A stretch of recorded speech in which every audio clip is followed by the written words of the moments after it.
¿Qué tal? Buenas tardes. Bienvenidos a una nueva edición de Haciendo. Haciendo es una iniciativa organizada por la Secretaría de Gestión y Extensión y el Departamento de Ciencia y Técnica de la Facultad de Ciencias Exactas y Tecnología de la Universidad Nacional de Tucumán. Y el mismo tiene como objetivo la divulgación de las actividades que realizan los diferentes actores de nuestra Facultad de Ciencias Exactas y Tecnología. En la presentación del día de hoy, ¿sí? El ingeniero Aldo Leopoldo Campos, docente del Departamento de Electricidad, Electrónica y Computación de la FACET, desempeñándose en las asignaturas Sistemas Eléctricos y de Potencia, Centrales Eléctricas, Energías Renovables, Máquinas Eléctricas y actualmente profesor adjunto en Electrotecnia y Máquinas Eléctricas, con además una amplia experiencia en empresas del sector eléctrico en la región y también se desempeña como consultor en estudios eléctricos. Además de eso es especialista en estudios eléctricos y tarifarios del ente de control y regulación de la provincia de Tucumán. El profesor Leopoldo Campos nos va a presentar la FACET explora oportunidades en el desarrollo de la industria del litio en el NOA. La presentación indagará sobre las razones de la importancia adquirida en materia de litio, tecnología de extracción e industrias de desarrollo y las posibilidades de abordaje desde una perspectiva conjunta y multidisciplinar desde la FACET. Se presentarán los temas transición energética, acumulación de energía, introducción a las baterías de iones de litio y se tratarán algunos aspectos de la geopolítica en relación al litio. Esta presentación es la primera de una serie de coloquios, ¿sí? Que el profesor nos va a ofrecer. A continuación, bueno, le cedo la palabra al profesor. Todo suyo, ingeniero. Bueno, muchas gracias, Lucas. Quería comentarles que yo estoy acá en este momento en una habitación hablándole en la computadora, pero bueno, sé que del otro lado de ustedes hay muchos colegas, muchos amigos y también hay mucho público interesado en esta temática con una buena actitud, con una buena cosa de querer interiorizarse sobre la importancia del tema del litio. Bueno, y esto comentarles también brevemente que ha surgido, digamos, hace poco nos hemos empezado a reunir con una serie de colegas en la facultad a indagar y a querer buscar líneas de investigación. Y bueno, también nos hemos enterado que había otros colegas que ya de la facultad nuestra, que ya venían trabajando, que ya tienen investigaciones hechas, y nos hemos empezado a reunir este, para, para ver este tema, digamos, del litio y poder hacer una serie la idea es hacer una serie de charlas donde cada uno vaya dando un aspecto de la cuestión. Hay algunos especialistas que saben más de la temática del litio. Yo en realidad no soy ni investigador ni especialista en tema litio, pero sí tengo una trayectoria profesional, digamos, ligada a las cuestiones de la energía, en particular de la energía eléctrica, y es por eso bueno, me permito ahora poder darle una introducción, algunos aspectos introductorios a la cuestión del litio. ¿Por qué? Porque el litio está muy vinculado a lo que se llama la transición energética y a todas las tecnologías relacionadas.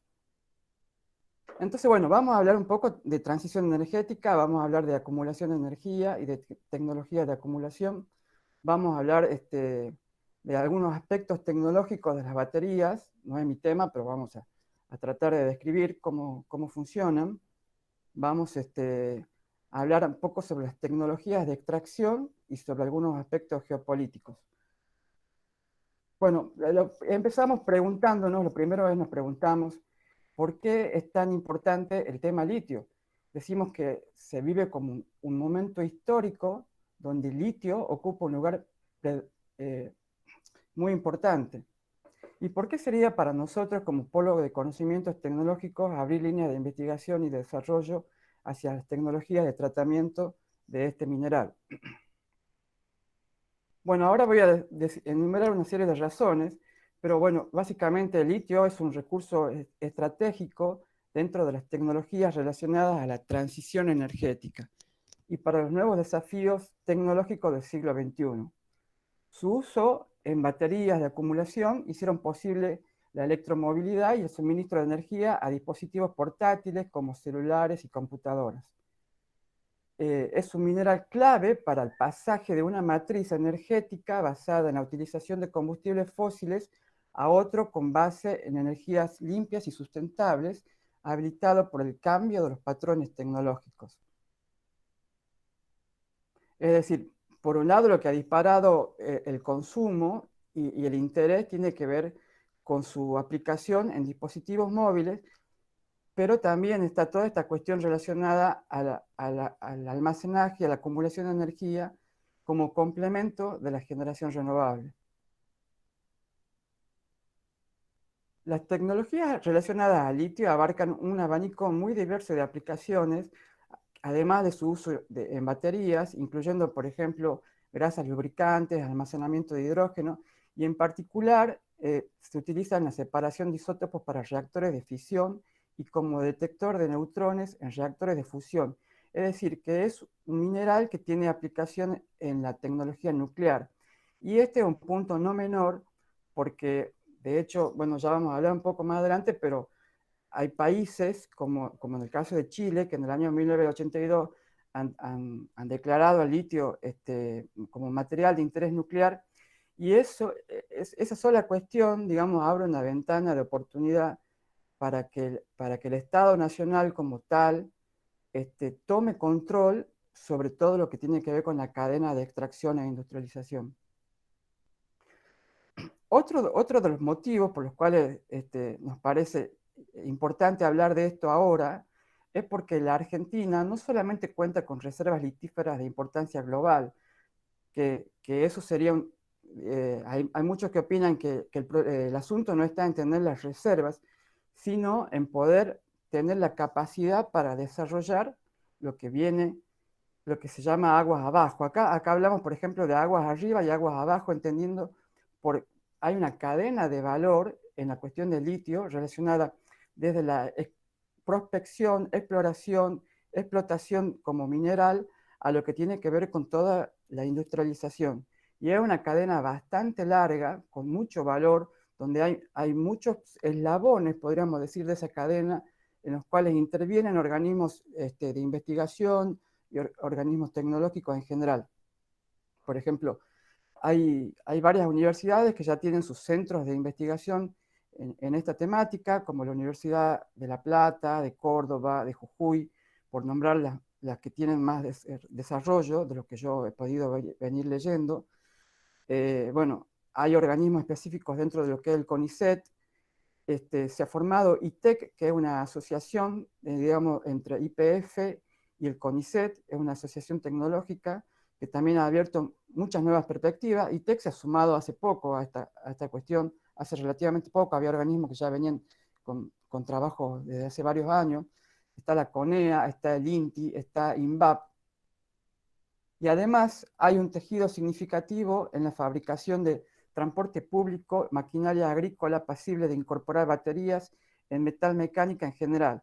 Es decir, que hay una industria nacional que puede actuar un poco como receptor de los desarrollos que se puedan ir implementando.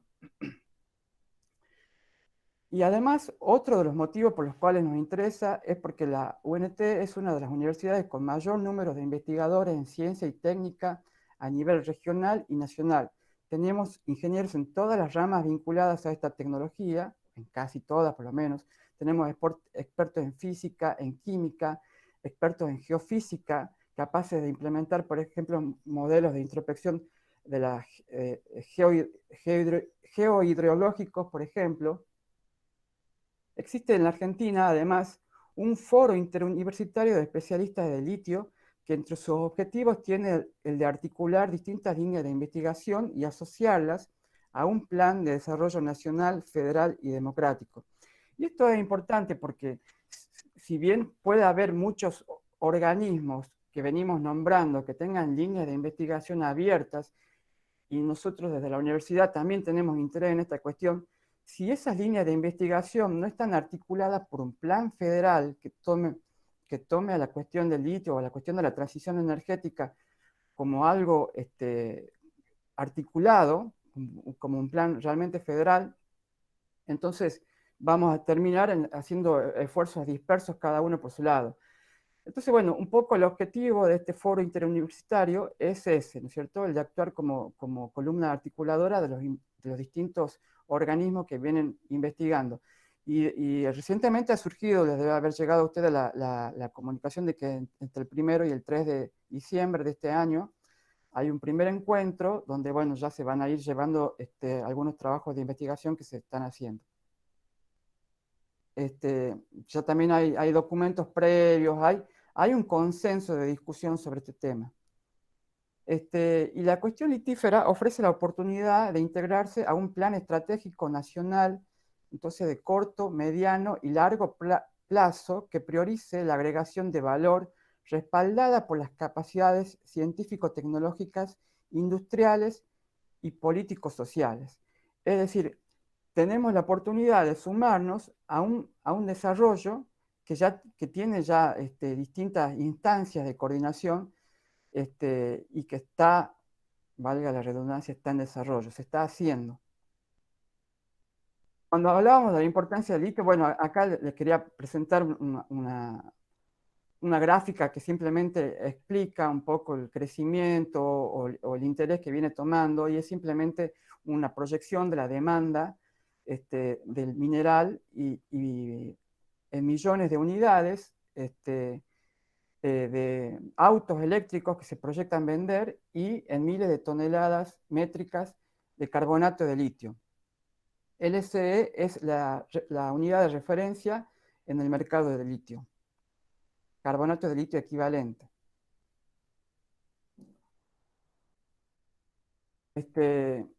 Hemos hablado entonces de la cadena de valor y del desarrollo de esa cadena de valor. Entonces, ¿qué se entiende por eso? Se entiende entonces cuando desde una organización o desde un país se llevan a cabo trabajos de vinculación entre proveedores y clientes, generando un entramado de actividades vinculadas. Se evalúa el valor que tiene cada actividad en particular y que puede añadir productos y servicios a esa industria. En los países entonces que componen el triángulo de litio, que son Bolivia, Argentina y Chile, esta cadena de valor presenta diferencias por razones que son de naturaleza política, macroeconómica y de estructuras jurídico-institucionales.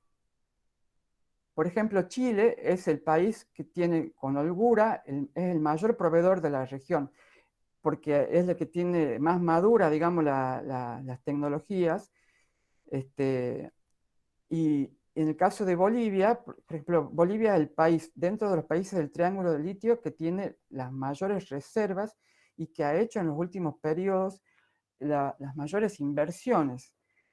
Sin embargo, eso a la fecha no se ha visto todavía traducido en, digamos, en un éxito económico.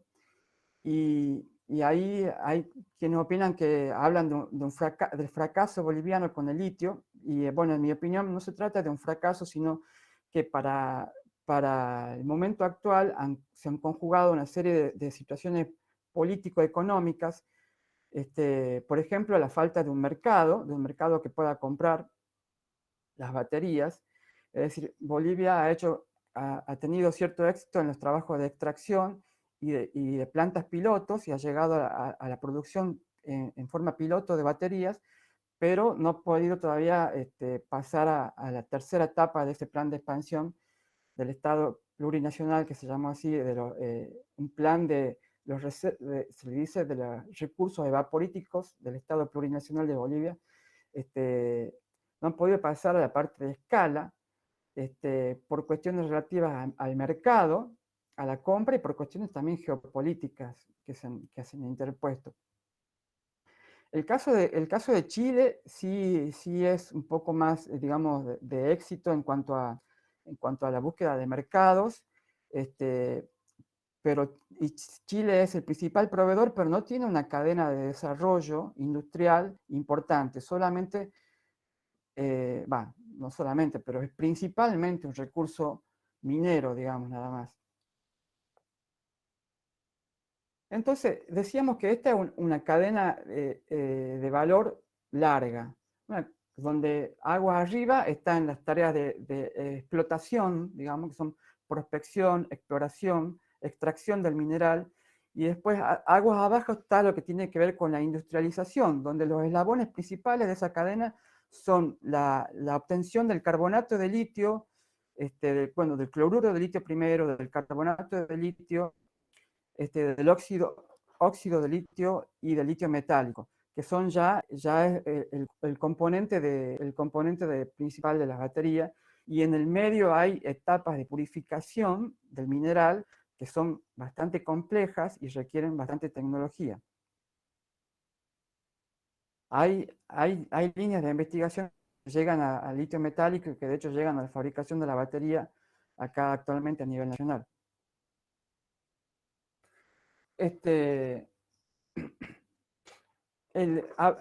Para hablar simplemente, digamos, sobre cómo se obtiene el carbonato de litio, bueno, se extrae principalmente hoy a partir de métodos evaporíticos en la región llamada el Triángulo de Litio, donde el litio está dispuesto en salmueras, es decir, en agua con sal. Aunque también existen otros métodos, además de los evaporíticos, que están en estudio, como ser métodos electrolíticos. En primer lugar, se extrae mediante bombeo las salmueras en pozos que tienen escasa profundidad, del orden de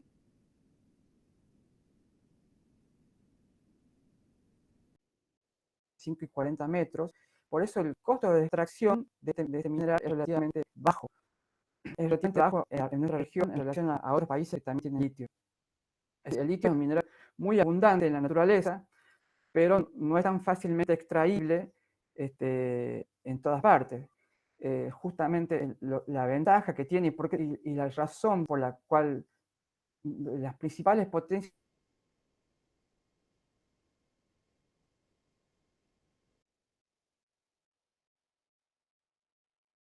han empezado a mirar a nuestra región es porque las reservas que existen aquí no así en otras partes. En pileta se obtiene entonces el cloruro de litio. Este proceso es lento y tiene una baja eficiencia de extracción. Luego, mediante reacciones químicas apropiadas, básicamente agregando carbonato de sodio, se obtiene el carbonato de litio, que después debe ser filtrado, purificado, secado y cristalizado. Y aquí hay distintas etapas de purificación. Por ejemplo, el material comerciable como carbonato de litio se le exige un grado de pureza entre el 93 y el 97%, y se lo puede vender a Europa y a Asia. Y el litio, que se llaman grado batería, debe tener una pureza del 99,6%. Y el litio que se utiliza actualmente en la fabricación de autos eléctricos como Tesla, por ejemplo, tienen purezas del orden del 99,95%.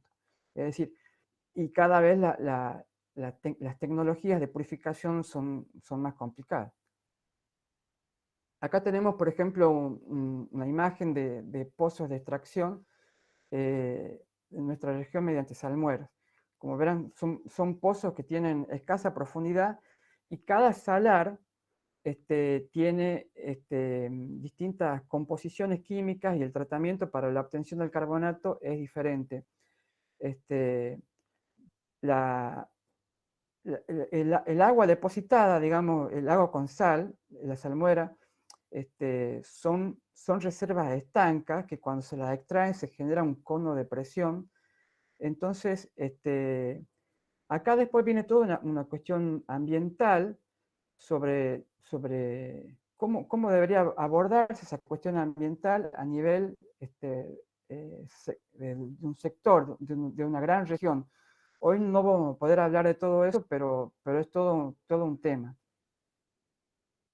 Yo voy a hablar un poco sobre las cosas que yo sé un poco más, digamos. O sea, yo no sé tanto de química ni de impactos ambientales, yo sé un poco más del tema de la energía. Entonces, como el litio está en el centro de la transición energética, es que no, por lo menos en mi caso me ha interesado y hay todo un mundo que gira en relación a estas cuestiones. Entonces vamos a aprovechar para hablar un poco de qué se entiende por transición energética. Y es el vector que vincula todos los nuevos desarrollos en base a un nuevo paradigma energético que sea renovable y sustentable y cuyas actividades principales implican la electromovilidad, la nueva infraestructura energética, redes inteligentes, generación distribuida, es decir, desconcentrada y renovación del hábitat.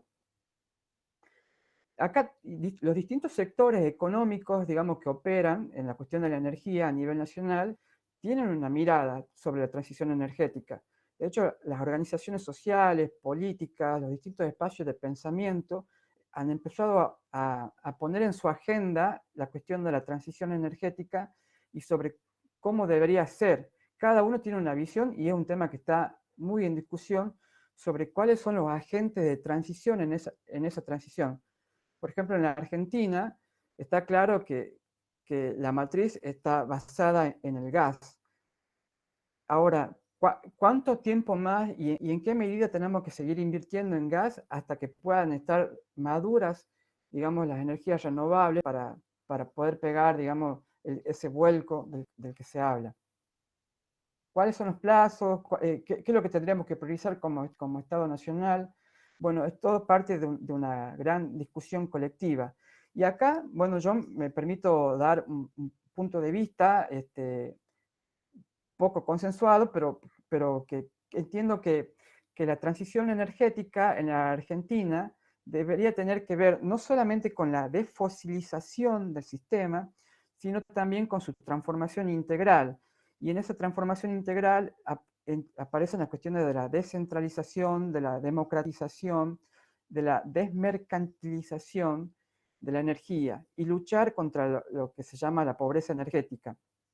Y acá básicamente quería mencionar que, o sea, la energía tiene una cuestión dual. Es por un lado una mercancía y es por un lado también un derecho de acceso a. Todos tenemos derecho a acceder a la energía para poder desenvolvernos, para poder vivir. Ahora bien, las distintas visiones, entiendo, en mi punto de vista, que tienen que ver con dónde uno pone el acento. Entiendo que en un proceso sano de transición energética, la misma debería al menos no tratarse únicamente como una mercancía, sino también contemplar esa dimensión social que está relacionada con esta cuestión a su vez de la lucha contra la pobreza energética. Se entiende por pobreza energética la situación en la cual a veces, digamos, una familia tiene que elegir entre o comer o pagar la factura de energía. Es decir, cuando empieza a ser un problema para poder subsistir. Es un tema que bueno, se discute, por supuesto, no solamente en Argentina, sino en todo el mundo. Cada país tiene una agenda de esa transición energética y cada país aborda estas problemáticas de distinta manera.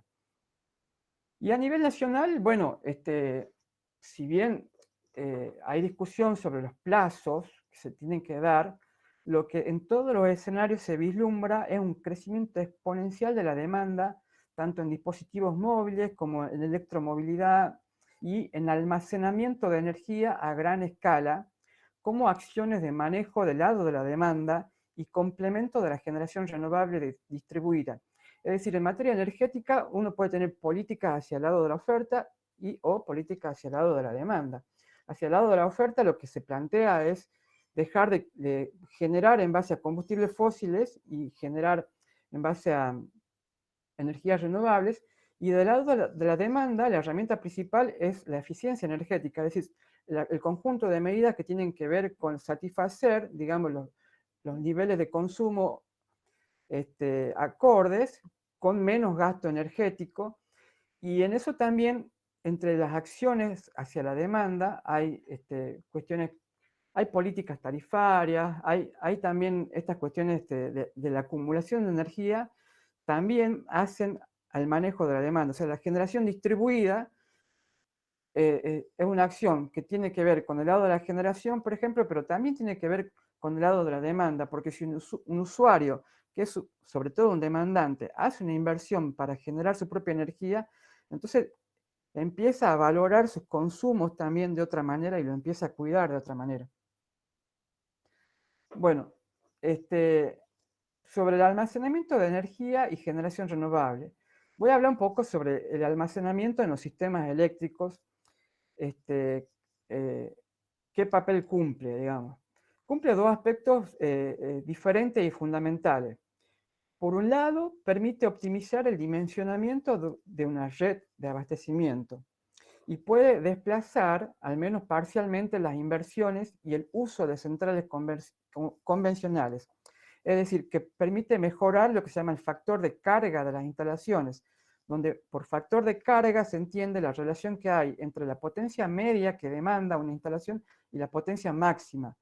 Entonces, eso nos dice que cuanto más alto sea ese factor de carga, estoy haciendo una mejor utilización de la instalación. Entonces, tener un sistema que permita acumular energía en algunas bandas horarias y permita liberarla en otras, incide mucho en esta mejora en la utilización de las instalaciones. Ya vamos a ver en una gráfica un ejemplo. Por otro lado, y como una cuestión separada esta, en un sistema con fuerte penetración de renovables, el almacenamiento actúa como un buffer, digamos, como un colchón, podríamos decir, entre las horas de máxima generación y máximo consumo.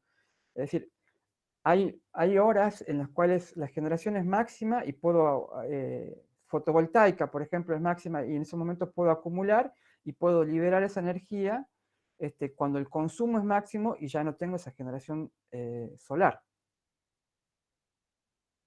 Acá tenemos, por ejemplo, una curva donde se muestra cómo sería la nivelación del consumo en una región, cualquiera, digamos, usando acumulación de energía con un sistema con baterías, por ejemplo. Entonces, en el eje vertical tenemos la potencia demandada y en el eje horizontal tenemos las horas de un día, 24 horas que tiene un día. Entonces, esta región tiene una curva, la curva verde me indica cuánto es la demanda, el nivel de demanda. Entonces, vemos que en las horas de valle, que se llama cuando la demanda es baja, se puede acumular carga en una batería y esta batería podrá entregarla en otra banda horaria diferente, en el pico en particular, y de esa forma el requerimiento de energía a la red se puede, en un caso ideal, hacer constante. Es decir, que la red, en vez de estar dimensionada para esta potencia, va a estar dimensionada solamente para 20 megavatios. En vez de para 30, para 20. Este tipo de esquemas tienen a veces importancia cuando se piensa un sistema de tarifación, por ejemplo, por bandas horarias, que es lo que se está empezando a implementar en muchas partes del mundo, como les decía, como una política de manejo de demanda. Es decir, es darle una señal al usuario de decirle un mensaje como si, señor, usted quiere consumir energía en este momento, acá sale más cara. Entonces, habrá un manejo inteligente, podríamos decir, la demanda que tendrá a decir que, bueno, cada uno trata de usar la energía en la banda horaria en la cual es más económica. Entonces, un sistema de acumulación de energía se complementaría con eso. Pero bueno, eso no tiene en sí que ver con la descontaminación del sistema. Lo que sí tiene que ver con la descontaminación del sistema es su complemento cuando se piensa en conjunto con generación fotovoltaica, por ejemplo. Es decir, yo podría tener un sistema fotovoltaico, y acá esta es una curva de generación, por ejemplo, fotovoltaica típica, donde solamente para determinadas horas del día tengo generación, en contraste con la curva de consumo, que es la verde. Es decir, hay horarios en los cuales la generación es mayor al consumo, y acá es donde sería propiciable acumular la energía para volcarla después en otro momento. Esto también me permitiría tener una curva mucho más aplanada de demanda. Y acá lo que quería comentarles básicamente es que esta gráfica está pensada acá y puesta para un caso residencial, pero hay regiones enteras en digamos, en la región NOA, en las cuales sería muy propicio pensar en un esquema de este tipo. Acá tenemos, por ejemplo, cómo sería la conexión eléctrica entre de los elementos constituyentes de un sistema que conjugue renovables con acumulación, ¿cierto? Entonces, por ejemplo, la generación fotovoltaica carga la batería a través de un regulador, y ese regulador a su vez, a través de un inversor, convierte la energía continua, porque de lo que está acá, aguas abajo del regulador, es todo continua, y lo que está aguas arriba es alterna. Entonces, el inversor ondula esa continua y puede suministrar los consumos de alterna. También puede haber consumos del lado de continua. Es decir, entonces, que el almacenamiento es lo que permite compensar esas intermitencias que tienen las renovables. Es decir, la generación renovable no está siempre presente, está cuando hay sol, está cuando hay viento. La fotovoltaica, la eólica, que son las tecnologías que más se han implementado en nuestro país. Entonces, si se planifica el funcionamiento de un sistema eléctrico con base al suministro mediante fuentes renovables, entonces el almacenamiento cobra una importancia fundamental y deben ser previstas entonces inversiones en escalas acordes. Y esto es algo que le comentaba a algunos colegas, que estábamos hablando, por ejemplo, de lo que ocurre acá en Tucumán, en la región de los valles, de Amaicha, Colalao, donde hay un recurso solar extraordinario, hay sol todo el año, y la infraestructura eléctrica es muy poca, digamos. O sea, hay muchos problemas eléctricos ahí. Entonces, qué bueno sería, en vez de pensar en hacer una obra de envergadura eléctrica grande, como hay algunos proyectos ya dando vuelta, o de poner alguna generación que sea contaminante. De hecho, en Amaicha hoy se genera, por ejemplo, usando grupos diésel, que son altamente contaminantes, digamos. Entonces, creo que tanto las comunidades originarias como todos los actores estarían interesados en una forma de generación que sea más amigable con el medio ambiente, como sería un esquema de fotovoltaica con acumulación, por ejemplo, y por supuesto con el complemento o el apoyo de la red externa. Bueno, es un tema eh, que da para otro coloquio aparte, pero yo lo hablo porque lo conozco un poco, pero me fui un poco del tema, disculpen, de lo que estábamos hablando del litio. Una de las ventajas del sistema eléctrico basado en un complemento con batería es que su expansión puede ser pensada modularmente, y que también las baterías, digamos, tienen un rol en el comportamiento transitorio de un sistema eléctrico, asegurando la estabilidad de tensión y de potencia. Esto es otro tema, digamos, para especialistas. Acá, bueno, hay una imagen de un sistema de baterías de ion litio que acumulan, por ejemplo, en San Diego, California, y se complementan con generación fotovoltaica también. Es decir, son esquemas de funcionamiento que ya están trabajando en otras regiones. Bueno, y como pregunta, ¿son aplicables entonces las baterías de ion litio, por ejemplo, para la acumulación de energía en sistemas eléctricos? ¿Son de utilidad o será mejor otra tecnología? Entonces, cuando se trata de elegir una tecnología de acumulación para una determinada aplicación, hay que compensar distintos parámetros. Uno es la energía específica y la potencia específica, que nos dan una dimensión del tamaño y del peso de la batería, donde ahí, digamos, la importancia del ion litio está hacia lo que es la electromovilidad y los dispositivos móviles. Pero también hay otros parámetros que son valorados y que son interesantes al momento de comparar. Por ejemplo, el potencial de la celda, la eficiencia en los procesos de carga y descarga, es decir, minimizar las pérdidas en el proceso de carga y descarga de la batería, la profundidad de descarga, es decir, hasta qué nivel puede descargarse una batería, y en eso las baterías de ion litio sacan ventaja frente a otras tecnologías, y son un complemento óptimo también para los sistemas eléctricos. El perfil energético, donde se compara, digamos, el tiempo de carga versus el tiempo de descarga, la vida útil, la seguridad, el impacto ambiental, bueno, son todas las necesidades de mantenimiento y el precio, en particular el precio. En la variable precio, que es la determinante a veces el momento de elegir una tecnología, influye, por supuesto, si es que esa producción puede ser pensada a escala o no.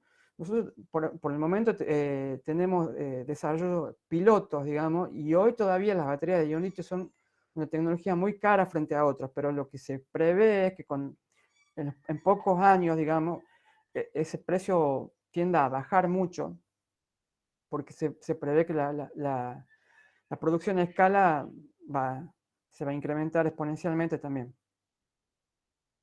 Otro punto de vista para la comparación entre las tecnologías de acumulación es la energía consumida para construir la batería versus la energía almacenada por la misma en todo su ciclo de vida. Y acá tenemos, por ejemplo, una curva, una gráfica donde comparamos las distintas tecnologías de batería. En el eje vertical tenemos densidad de energía por unidad de energía por unidad de volumen, y en el eje horizontal tenemos energía por unidad de peso. Es decir, que cuanto más a la derecha me voy, las baterías son más livianas, y cuanto más para arriba me voy, las baterías son más pequeñas. Entonces se ve que claramente la tecnología de ion litio, por ejemplo, tiene una clara ventaja frente a las otras baterías convencionales.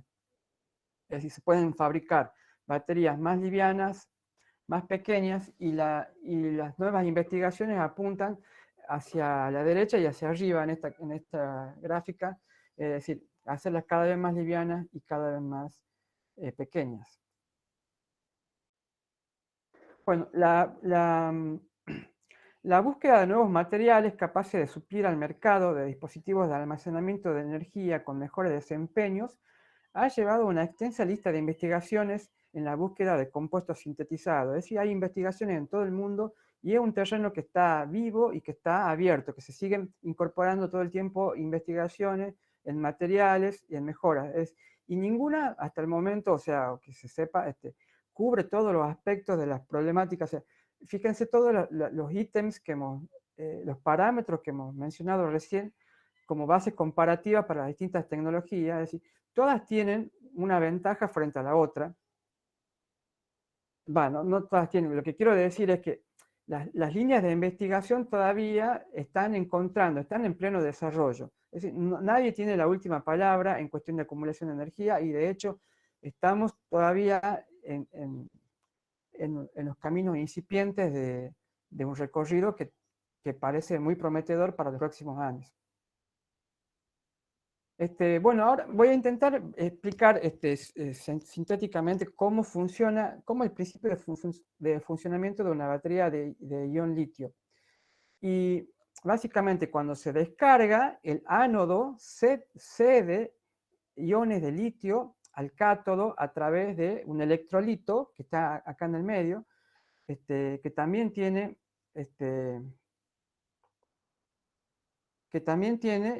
iones de litio.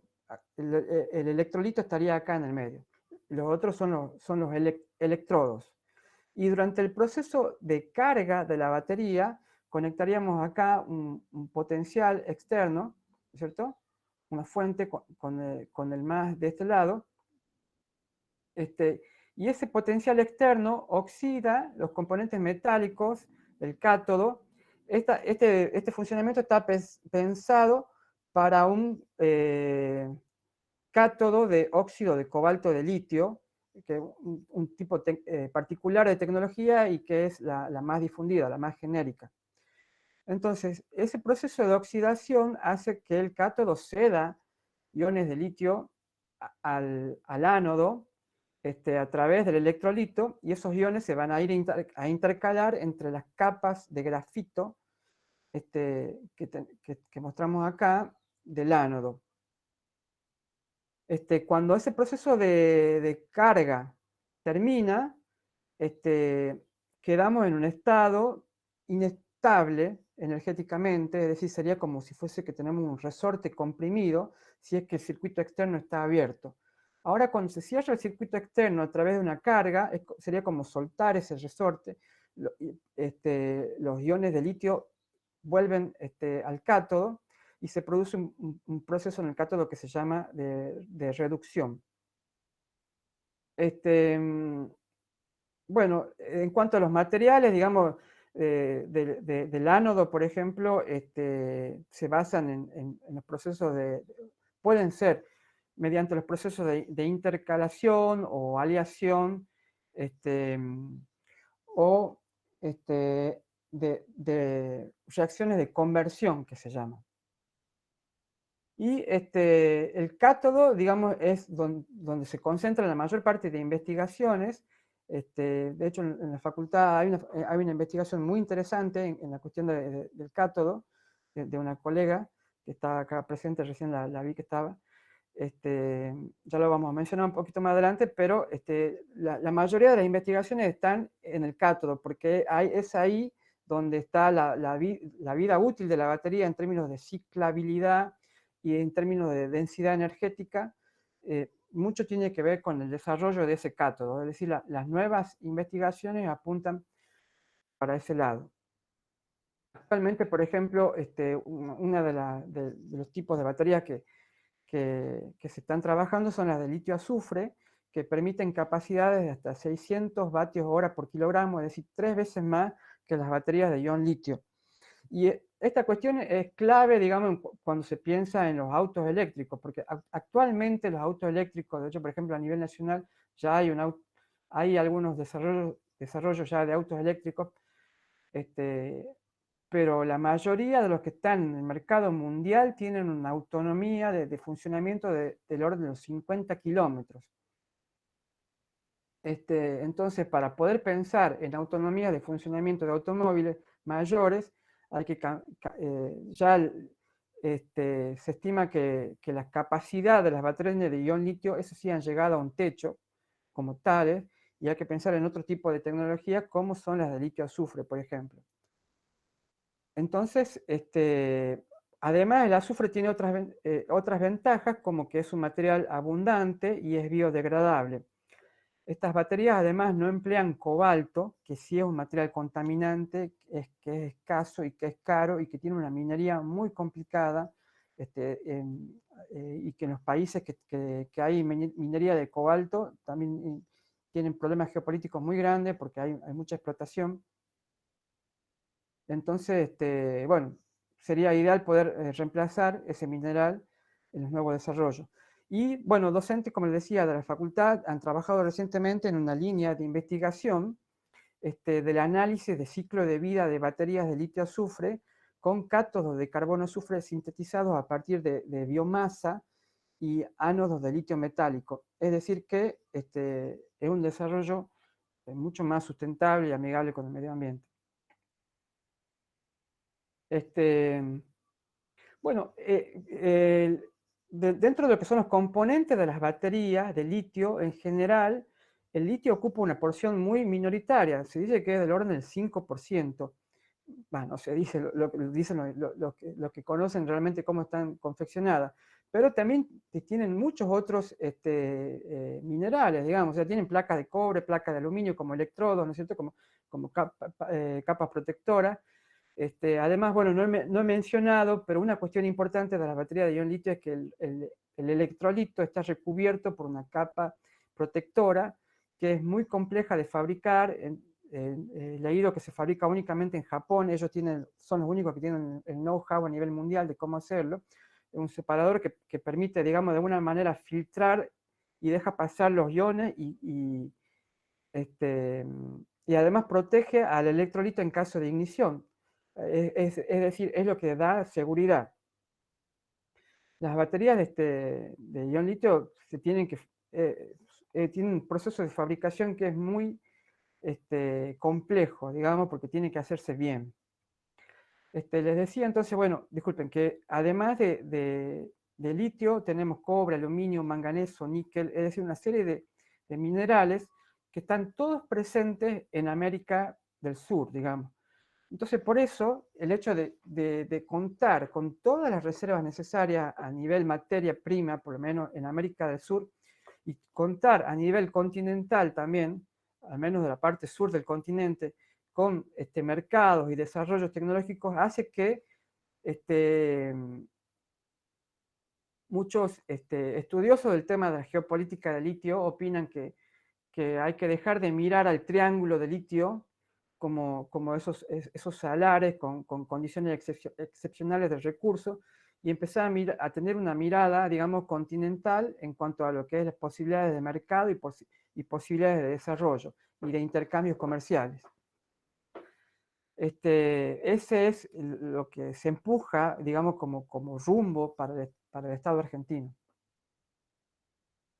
Bueno, cerrando con el tema de las formas constructivas de las baterías, pueden ser prismáticas, cilíndricas, y el sellamiento externo es normalmente de aluminio.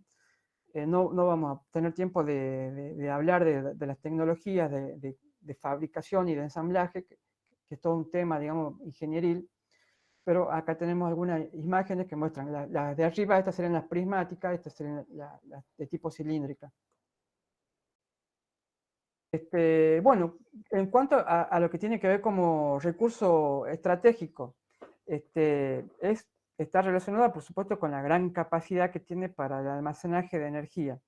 Y eso es lo que hace que hoy las principales potencias del mundo, China, bueno, Estados Unidos, las principales potencias de Europa, están con tanto interés en trabajar, digamos, en invertir, en extraer el mineral.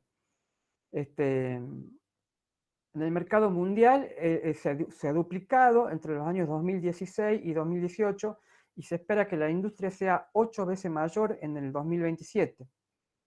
El 64% del litio identificado en el mundo como recurso se encuentra en el triángulo de litio. Las 80% de las reservas en salmueras, salares, cuya extracción es más fácil y rentable debido a la escasa profundidad. Tienen costos de extracción del orden de los $2.000 a $3.000 por tonelada.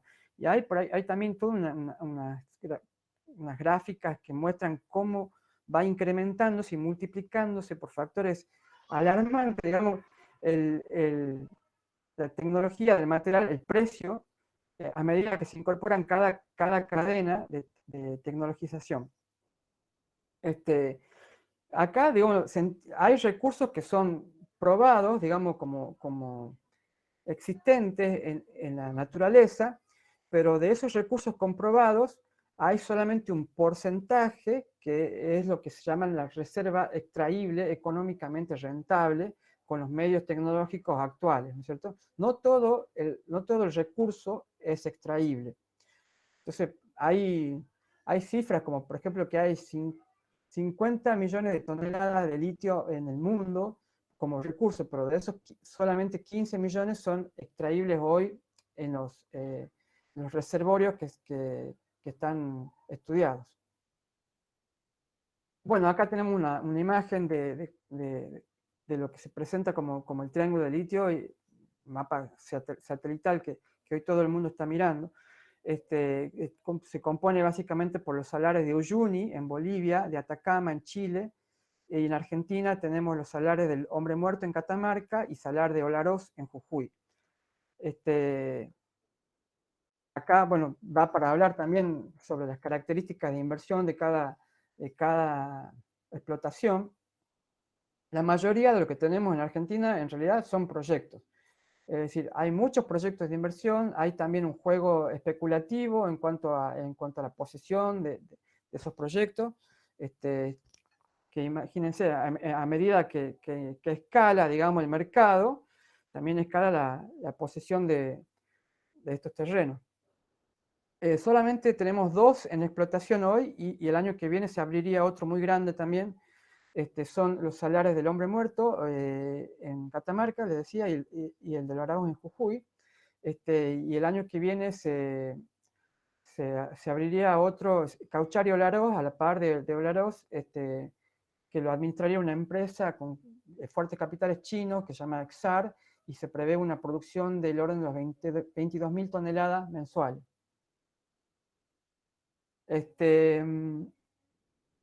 Bueno, entonces la explotación de este recurso desde una lógica extractivista, tomándolo como mineral, con poco o nulo procesamiento, y en función de los intereses de grandes grupos económicos que dominan el mercado mundial, viene generando conflictos en América Latina, con todo lo que sean con los intereses nacionales, pero también con las comunidades originarias que habitan estas regiones, por la profunda degradación que implica sobre los ecosistemas. Es decir, la cuestión esta de llevar la riqueza y las regalías son realmente muy pocas, y el marco jurídico legal en Argentina no ayuda. Entonces, bueno, la intervención sobre los recursos desde un punto de vista soberano y autónomo, con desarrollo de la industria nacional, con respeto y aplicación de la normativa vigente en materia ambiental, estaría dentro de lo que es el camino de solución de estos conflictos planteados. Hasta ahora el Estado argentino viene teniendo una posición intermitente en relación a los conflictos y a las intervenciones, pero hay señales alentadoras, por lo menos, y es lo que se trata de empujar, al menos desde la investigación científica, el hecho de decir, bueno, tenemos una base para hacer las cosas mejor de lo que se vienen haciendo. Esa es la idea. Entonces tenemos, como decía, un desarrollo científico industrial relativamente importante.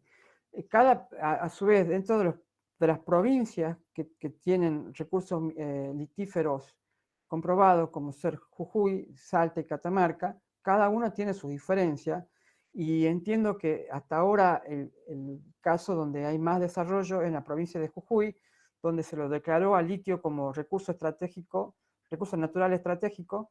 Salta también lo declaró como un recurso, no me acuerdo de la palabra, pero algo parecido a recurso natural estratégico. Bueno, en el caso de Jujuy se creó una empresa provincial Gense que percibe el 8,5% del litio extraído en los salarios que están en explotación, como por ejemplo el actual, el salario de Olaroz, que está a cargo de una empresa que se llama Sales de Jujuy. Y también hay un convenio análogo para lo que es la explotación del próximo salar. Es decir, por la constitución provincial, en el caso de Jujuy, ha previsto que esta empresa de carácter provincial pueda disponer del 8,5% de litio extraído. Es decir, que también hay una ventana de oportunidad en la disposición de la materia prima, que hasta hoy, digamos, hoy los investigadores que investigan litio en la Argentina tienen que importarlo. Es el grado de enajenamiento que tiene hoy el mineral. La perspectiva del litio en Sudamérica debería implicar, no solo, entonces le decía, mirar el paisaje altiplánico del triángulo de litio, sino a todo el continente donde están los recursos, Argentina, Chile, Brasil, más Chile y Bolivia, más Brasil y México, que tienen una enorme capacidad técnico-industrial y un enorme mercado también, y también tienen recursos mineros complementarios. Bueno, ya para ir terminando, porque tengo poco tiempo, pero la intervención sobre los recursos naturales de litio desde una perspectiva soberana implica la necesidad de producciones tecnológicas acordes.